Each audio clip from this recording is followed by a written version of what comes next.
आपका वापस स्वागत है। मैं Vivek Bindra, founder and CEO बड़ा बिजनेस.com। आज मैं एक सन्यासी के विषय में बात करूंगा। वीडियो थोड़ा अलग होगा, आज डिफरेंट होगा। सन्यासी के जीवन से पावरफुल बिजनेस लेसंस। ये एक अलग ही सन्यासी है। हिल डिवाइन ग्रेस अभय चरणारविंद भक्ति वेदांत स्वामी श्रील प्रभुपाद।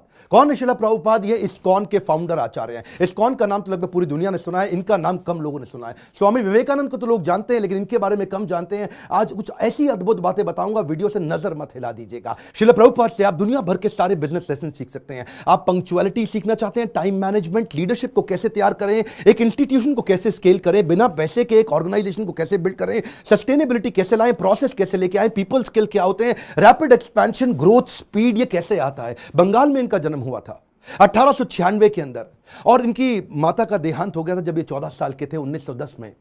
ये स्कॉटिश चर्च कॉलेज गए थे। यूरोपियन लेड एजुकेशन थी, शुरू से ही बहुत तेज थे। अंग्रेजी में इन्होंने पढ़ाई करी, लेकिन इन्होंने डिप्लोमा या डिग्री जो भी थी ब्रिटिश को रिस्पॉन्ड करते वक्त इन्होंने इंडिपेंडेंस मूवमेंट पर उसको लेने से अस्वीकार कर दिया। गांधी के नॉन कोऑपरेशन मूवमेंट में ये बहुत बड़े कॉन्ट्रीब्यूटर रहे। ये कोई शुरू से सन्यासी नहीं थे। प्रयागराज इलाहाबाद में इनका खुद का फार्मेसी का बिजनेस था, पर 1922 में जब अपने गुरु से मिले, इनके गुरु इनको देख के पहचान गए कि श्रील प्रभुपाद की अंग्रेजी तो इतनी अच्छी है कि जब ये अंग्रेजी में बोलेंगे तो अंग्रेज भी डिक्शनरी खोल करके उस समय समझेंगे कि अंग्रेजी में बोल क्या रहे हैं।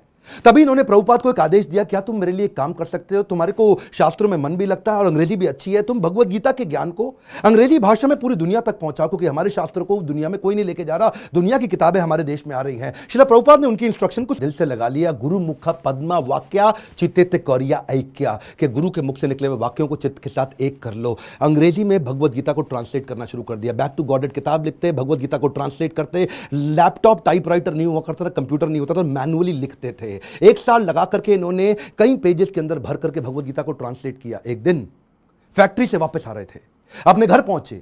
जब घर पहुंचे तो ढूंढने लगे कागज कहां हैं सारे।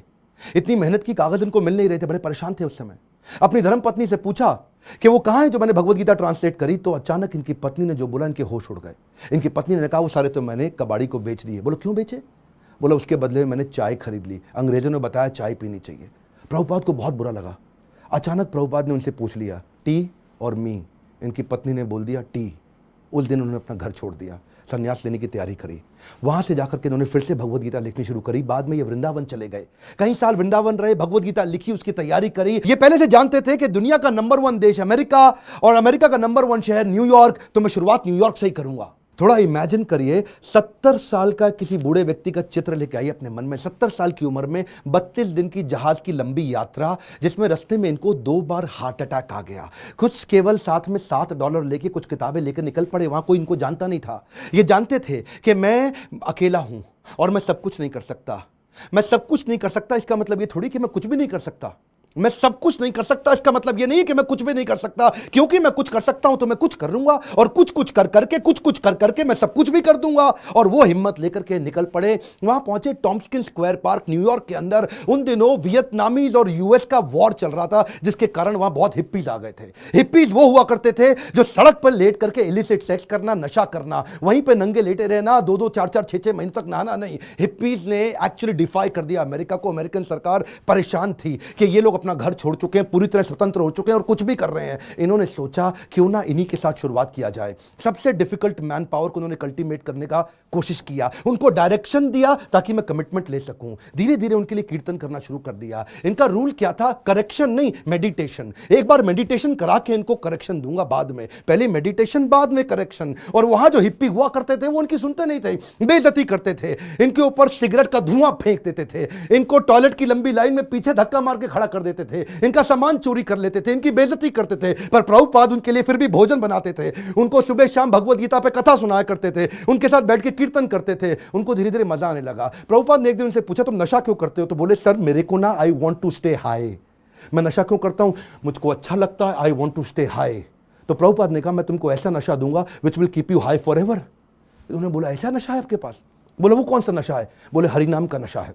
मैं तुमको हरि नाम लेना सिखाऊंगा, मैं तुम्हें भगवत गीता पढ़ना सिखाऊंगा। अगर तुम कृष्ण के आदेशों को समझ पाए तो वो सबसे ऊंचा नशा है। जिसको वो नशा लग गया आध्यात्मिक जीवन का, तो भौतिक जीवन के नशे उसके सामने बहुत छोटे पड़ जाएंगे। धीरे धीरे लोगों ने उनकी बात सुननी शुरू करी। ये लोग अपना घर बार पहले ही छोड़ चुके थे। प्रभुपाद को समझ में आ गया ऐसी मैन पावर जिसका कहीं दुनिया में अटैचमेंट नहीं, उनको कल्टीवेट कर गया तो ये मेरे मूवमेंट को पूरी दुनिया में फैला सकेंगे। ये अंग्रेज है और अंग्रेजों की बात पूरी दुनिया जानती है, इसीलिए हंट द राइनोसरस अगर शिकार करना है तो गेंडे का शिकार करो।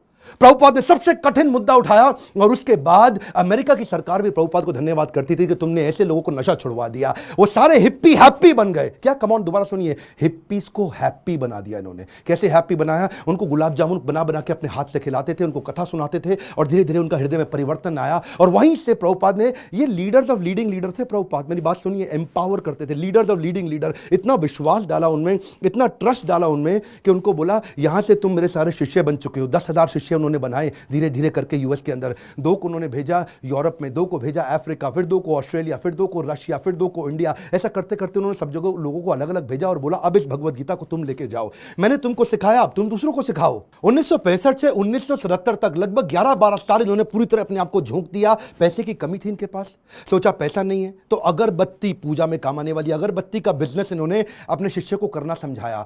लगभग 3 सालों के अंदर $1 मिलियन का रेवेन्यू आना शुरू हो गया अगरबत्ती के बिजनेस से। किताबें इन्होंने तेजी से लिखनी शुरू कर दी। 5.5 करोड़ किताबें इन्होंने इस दौरान पूरी दुनिया के अंदर बांटी। किताबें बेच करके कुछ फंड रेज किया जिससे इन्होंने मंदिर बनाने का प्रयास किया। अपने शिष्यों को समझाया, उनको सिखाया। वो किताबों को 25 भाषाओं में पूरी दुनिया के अंदर ट्रांसलेट किया। उन दिनों क्या हुआ, सब लोग, अंग्रेज लोग पूरी दुनिया में इनको देख रहे थे। ये कौन इंडियन सन्यासी आया है जिसने भगवत गीता, कृष्ण अर्जुन, जिसकी कोई जानकारी नहीं किसी को, लेकिन गोरे काले हर धर्म के लोग सीखने लग गए। ये रिलीजन से आगे लेकर के चले गए। इन्होंने कहा रिलीजन नहीं, मैं स्पिरिचुअलिटी की बात कर रहा हूं। उसी दौरान एक रिपोर्टर इनके पास आया, बोला Swami ji, India has a factory of producing God. Every weekend a God comes from India and says that I will make you God, start funding me, come on. तो स्वामी जी हैरान हो गए। बोला Swami ji, are you also God? क्या स्वामी जी तुम भी भगवान हो? तो प्रभुपाद ने बोला नहीं नहीं, मैं भगवान नहीं हूं, मैं भगवान का नौकर हूं। तो वो हैरान हो गया। पहली बार कोई ऐसा व्यक्ति आया हिंदुस्तान से जो बोला मैं भगवान नहीं हूं, भगवान का नौकर हूं। तो प्रभुपाद ने बोला नहीं, मुझसे गलती हो गई, मैं भगवान का नौकर भी नहीं हूं, मैं भगवान का नौकर बनने का प्रयास कर रहा हूं। I am all a servant of God, but it is for you to recognize. सारे अमेरिका के अंदर अखबारों में छप गया कि पहली बारी कोई ऐसा इंडियन आया जो बताता है I am trying to become servant of God, I am not God. उन्हीं दिनों हेनरी फोर्ड के पोते एल्फ्रेड फोर्ड इनसे मिलने के लिए आए। हेनरी फोर्ड का नाम बहुत हुआ करता था पृथ्वी के अंदर। प्रभुपाद कम बोलते थे, लिमिटेड बोलते थे। जब एल्फ्रेड फोर्ड इनसे मिलने आए तो प्रभुपाद ने केवल उनसे एक ही क्वेश्चन पूछा, where is Henry Ford now? अब हेनरी फोर्ड जीवित नहीं थे, बस केवल उनकी आंखों में आंख डाल के प्रश्न पूछा। एल्फ्रेड फोर्ड उसी समय घबरा गए। उनको समझ आ गया कि ये जीवन किसी के लिए नहीं है, कोई नहीं बचने वाला यहाँ पे। और उसी दिन उन्होंने प्रभुपाद को सरेंडर कर दिया और उनसे कहा मुझे भी भगवत गीता सिखाइए। ये ऐसे संत सन्यासी है जिनके कारण आज पूरी दुनिया के अंदर सैकड़ों हजारों ऐसे मंदिर बने जहां भगवत गीता पढ़ाई जा रही है, सिखाई जा रही है। पाकिस्तान जहां कुछ भी हो रहा हो, लेकिन आज भी इस्कॉन के 12 मंदिर है पाकिस्तान में जहां रोज शाम को भगवत गीता पे कथा की जाती है। ये बड़ा अनइमेजिनेबल था कि कुछ ही सालों के अंदर इन्होंने 6 महाद्वीप, 6 कॉन्टिनेंट के अंदर 108 मंदिर बना दिए। ये तब किया जब वेंचर कैपिटल नहीं था, कोई एंजल फंड नहीं था, प्राइवेट इक्विटी नहीं था, कोई आईपीओ नहीं निकाला, कोई बैंक लोन नहीं है, कंप्लीटली बूटस्ट्रैप्ड, सैलरी देने का पैसा नहीं है, लाइफ टाइम वॉलंटियर्स इकट्ठे किए। 10,000 उन दिनों इन्होंने अपने शिष्यों को लेटर पे लिख लिख के बात किया। इमेजिन करिए, कम्युनिकेशन बहुत स्लो था। मैं सोचता हूं कई बार अगर प्रभुपाद आज होते ना तो भगवत गीता इंडिया की राष्ट्र पुस्तक नहीं होती, पूरे विश्व के अंदर होती। इतनी स्पीड थी प्रभुपाद की। उस समय जब अपने शिष्यों से बात करते थे तो न्यूयॉर्क से साउथ अफ्रीका चिट्ठी भेजते थे। वो चिट्ठी में प्रश्न पूछता था, जवाब देते थे, फिर चिट्ठी वापस आती थी, फिर उसका उत्तर देते थे। इमेजिन करिए 10,000 ऐसे लेटर लिखे इन्होंने, कितना समय की कमी रहा होगा। इनके इतने सारे philosophical issues, managerial issues, personal issues, professional issues, सब पे गाइड किया करते थे। व्हाट्सएप नहीं था, कम्युनिकेशन नहीं था, वहां पे फ्लाइट तेज नहीं जाती थी। बावजूद उसके इन्होंने 12 साल के अंदर 15 बार पूरी पृथ्वी का भ्रमण किया। एक बात समझिए, sales is not about selling, it is about building trust in education. Building trust in education. विश्वास बढ़ाओ, एजुकेट करो, विश्वास बढ़ाओ, एजुकेट करो। दुनिया भर में इतना विश्वास बढ़ा दिया, एजुकेशन बढ़ा दिया भगवत गीता के बारे में कि बीटल्स, जो उस समय बहुत फेमस हुआ करता था, बीटल्स के जॉर्ज हैरिसन ने अपना 70 एकड़ का फार्म वॉटफोर्ड में लंदन के नजदीक इनको डोनेट कर दिया। वो उनका शिष्य बन गया और अपने रॉकस्टार गानों के साथ साथ कीर्तन करने लग गया, हरे कृष्णा। उन्हीं दिनों प्रभुपाद जी साथ साथ इतनी किताबें लिखना चाहते थे, जानते थे मैं बूढ़ा हो गया हूं, सारी चीजें लिख के चला जाऊं ताकि लोग उसको आसानी से फॉलो कर सकें। उन्होंने खुद से लिखना बंद कर दिया, डिक्टाफोन ले लिया।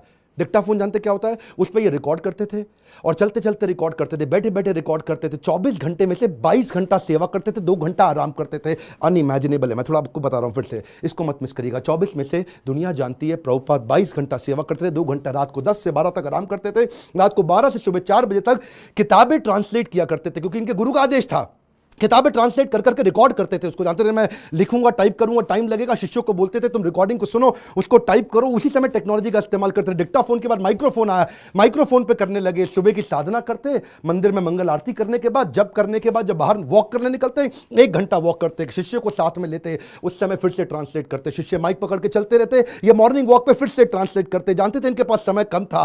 प्रभुपाद ने अपने 12 साल के अंदर वो काम किया जो कि बिल्कुल अकल्पनीय है। इसमें मैं आपको एक बात सिखाना चाहता हूं, इसको बोलते हैं EFA, elephantine focused advantage. Elephantine focused advantage, इसको बोलते हैं अव्यर्थ कालत्वम। संस्कृत का शब्द है अव्यर्थ कालत्वम, यानी कि इतना सा भी समय वेस्ट नहीं करना, ऑब्सेसिव अटेंशन टू डिटेल। और इसको क्या कहते हैं OAD, obsessive attention to detail. हाथी के बराबर हाथी शब्द इस्तेमाल किया गया एलिफेंटाइन फोकस, क्योंकि लगना चाहिए आपको बहुत भयंकर फोकस है ये। मेरा एक दोस्त है, वो मुझे क्या कहता है कि यार विवेक, मेरे को 12 साल लग गए एक फैक्ट्री को 2 फैक्ट्री बनाने में। सुनिएगा, 12 साल लगे एक फैक्ट्री को 2 फैक्ट्री बनाने में, जिसमें मैंने बहुत पैसा लगाया। प्रभुपाद बिना पैसे के एक मंदिर को 108 मंदिर बना दिया 12 साल के अंदर। ये किया कैसे? बिना तनख्वाह दिए। मैं इतनी तनख्वाह दे रहा हूं, लोग काम नहीं कर रहे, ये बिना तनख्वाह के लोगों से इतना काम करा लेते हैं। इसी को बोलते हैं कि वैकुंठ से जब व्यक्ति आता है और ऐसी लीडरशिप बिल्ड करता है, ऐसी लीडरशिप वाला व्यक्ति इतना एम्पावर कर देगा कि एक ऑर्डिनरी आदमी से एक्स्ट्रा ऑर्डिनरी काम करा जाएगा। जब जेब में पैसा हो तो स्पीड आ जाती है। सुनिएगा ध्यान से, जब जेब में पैसा हो तो स्पीड तो आ ही जाती है, लेकिन प्रभुपाद की जेब में पैसा नहीं था। ये थोड़ा सा अनइमेजिनेबल केस स्टडी है कि लो कॉस्ट हाई स्पीड। सुनिएगा ध्यान से, बिना पैसा लगाए लो कॉस्ट पे हाई स्पीड कैसे बिल्ड करें? इसका तरीका क्या है? अर्जेंसी और पीपल स्किल। प्रभुपाद अद्भुत व्यक्ति थे। अर्जेंसी और पीपल स्किल। शिष्य तंग करते थे, शिष्य गलतियां करते थे, प्रभुपाद टॉलरेट करते थे पीपल स्किल के साथ में। शिष्य इनको बहुत दुखी करते थे, प्रभुपाद टॉलरेट करते थे पीपल स्किल के साथ में। स्पीड बनाए रखी पीपल स्किल के साथ में। लोग दुखी भी नहीं होते थे, स्ट्रेस भी नहीं होते थे, क्योंकि प्रभुपाद प्रेम इतना देते थे। उनका प्रेम एक समुद्र की तरह था। श्री गुरु करुणा सिंधु, ऐसा करुणा का सिंधु सागर थे ये। इन्होंने एक बार जब ये अपने शिष्यों को लेकर के रथ यात्रा ज्वाइन करने गए जगन्नाथपुरी के अंदर, तो वहां पे मंदिर के अंदर अंग्रेजों को जाना मना है। हिंदू मंदिर है, वो कहते हैं अंग्रेज को, लोगों को हम नहीं क्रिश्चियंस को अंदर जाने देंगे। प्रभुपाद ने बोला अगर तुम मुझे जगन्नाथ जी के दर्शन करने नहीं जाने दोगे, मैं जगन्नाथ जी को पूरी दुनिया में ले जाऊंगा। उसके बाद उन्होंने रथ यात्रा करनी शुरू करी और वहां से पूरी दुनिया में रथ यात्रा का प्रचलन चालू हो गया। प्रभुपाद वो पहले व्यक्ति थे जिन्होंने आज पूरी पृथ्वी पर रथ यात्रा और जगन्नाथ जी के दर्शन कराने शुरू किए। यहां पे ये रुके नहीं, इसके बाद उन्होंने सोशल और चैरिटेबल काम भी किए। World largest vegetarian food relief programme शुरू किया जिसका नाम है food for life. Sunday feast, ये दुनिया भर के अंदर हजारों मंदिरों के अंदर रोज शाम को हजारों लोगों को फ्री में खाना बढ़ता है। इंडिया में मिड डे मील की स्कीम को एक्वायर कर लिया उन्होंने, सरकार की स्कीम को इस्कॉन ने। क्या किया आज आपको जान के हैरानी होगी, बुद्धि चकरा जाएगी। 14 लाख गरीब बच्चों को रोज मिड डे मील का भोजन आज इस्कॉन अपने मंदिर से बना करके भेजता है। Can you imagine? 14 लाख बच्चों को कभी अपने आप को पॉपुलराइज नहीं किया, कभी अपनी इन्होंने गाथा नहीं गाई, कभी अपने आप को भगवान नहीं बताया, कभी अपने आप को अपनी तारीफ नहीं करी, अपनी सेवाओं को आगे रखा और बिना प्रमोशन के किसी को कभी प्रमोट नहीं किया। जानते हैं अमेरिका के अंदर भी आपको तो मालूम है स्टीव जॉब्स का स्टैनफोर्ड यूनिवर्सिटी का वो लेक्चर जहां पे उसने खुद ही माना था कि मैं रोज, मेरे पास पैसा नहीं हुआ करता था, एक खाना खाने के लिए एक बार का 7 मील पैदल चल के हरे कृष्णा मूवमेंट पे फ्री का खाना खा के आया करता था। I would walk the 7 miles across town every Sunday night to get 1 good meal a week at the Hare Krishna temple. वैसे एक बात बताऊं, सुषमा स्वराज बोल बोल के थक गई थी कि भगवत गीता को राष्ट्रीय पुस्तक घोषित कर दो, श्रीमद् भगवत गीता को राष्ट्रीय पुस्तक घोषित किया जाए। आज ये प्रभुपाद के चलते न्यू जर्सी की सेटन हॉल यूनिवर्सिटी के अंदर भगवत गीता को कंपलसरी कर दिया। हरे कृष्णा मूवमेंट से भगवत गीता को लेके कैम्ब्रिज इंटरनेशनल यूनिवर्सिटी यूके के अंदर 2020 से वहां पे भी किताबें कंपलसरी कर दी कि भगवत गीता सिखानी चाहिए। क्यों? क्योंकि ये आपको वैल्यूज देंगी, मोरालिटी देंगी, कैरेक्टर देंगी, एथिक्स देंगी, प्रिंसिपल देंगे, ताकि आप एक इंसान को मजबूत बना सको। बहरहाल उनके पास समय कम था। 1977 में जब वो शरीर छोड़ने वाले थे, उनका वजन आधा हो चुका था, इतने पतले, इतने कमजोर हो चुके थे कि उनके शरीर पे स्किन बची नहीं, हड्डियां और नसें बची थी। जब डॉक्टर भी मिलना आता था ना, उसकी भी बुद्धि चकरा जाती थी कि मैं कैसे दबाऊं, कहीं ऐसे नसों से हड्डी में लुक चुप के दर्द ना होने लग जाए इनको। शिष्य लोग आसपास देखते थे डॉक्टर का मुंह कितना इंच खुला हुआ है, ऐसा ऐसा। डॉक्टर हैरान होता था, इंच नापते थे ऐसा कि ये कैसा व्यक्ति कर रहे हैं ये। इस समय कॉन्शियसनेस को बिल्ड करना पॉसिबल ही नहीं है। प्रभुपाद के सारे ऑर्गन्स काम करना बंद कर चुके थे, उनकी उम्र बहुत ज्यादा हो चुकी थी, लेकिन उस समय डेथ बेड पे, क्षमा चाहता हूं गलत शब्द यूज कर रहा हूं, ऐसे लोगों की कभी डेथ नहीं होती, लेकिन उस समय उस बिस्तरे पे भी लेट करके प्रभुपाद शरीर छोड़ने से पहले भी ट्रांसलेट कर रहे हैं भागवतम को कि मेरे जाने से पहले मैं अपने गुरु के आदेश को पूरा करके जाऊं।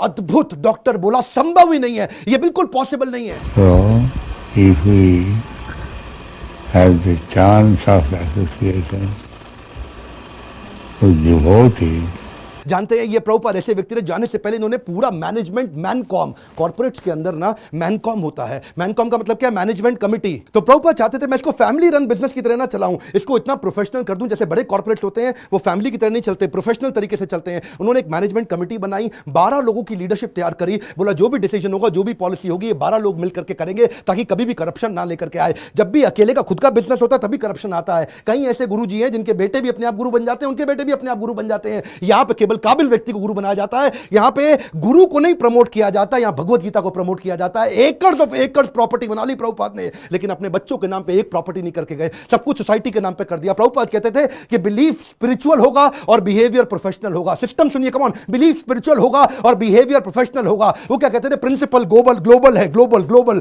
प्रिंसिपल पूरी दुनिया में एक जैसे होंगे, लेकिन रिसोर्सेज लोकल होंगे। अगर आपको पैसा चाहिए तो लोकल जगह से रेज करो, लोकल जगह पे खर्च करो। पैसा ना इस देश से उस देश जाएगा, ना उस देश से इस देश आएगा। प्रिंसिपल ग्लोबल होंगे और खर्चा रिसोर्सेज लोकल होंगे। यही मैं आपको बताना चाहता हूं। अगर इस प्रकार की लीडरशिप आप बिल्ड कर सके तो आपको जिंदगी के अंदर इसके लिए लीडरशिप क्वालिटी चाहिए, और वही मैं सिखाता हूं अपने प्रोग्राम्स के अंदर। इसको बोलते हैं लीडर, जिससे आप सारे स्पिरिचुअल भी और बिजनेस भी सारे लेसन एक साल ले सकते हो। रियल लीडरशिप वीडियो को डाउनलोड व्हाट्सएप पे करके पूरे देश में पहुंचाइए। स्वामी विवेकानंद को जानते हैं, श्रील प्रभुपाद को भी पहुंचाएंगे पूरी दुनिया के अंदर। भारत रत्न मिलना चाहिए ऐसे व्यक्ति को, ये मेरी आपसे प्रार्थना है। बहुत सीरियस हूं मैं आज, मैं अपने दिल से बोल रहा हूं। सारे व्हाट्सएप ग्रुप में, सारे फेसबुक ग्रुप में, अपने यूट्यूब चैनल पे इस वीडियो को निकाल के अपलोड करिए, पूरी दुनिया में पहुंचाइए।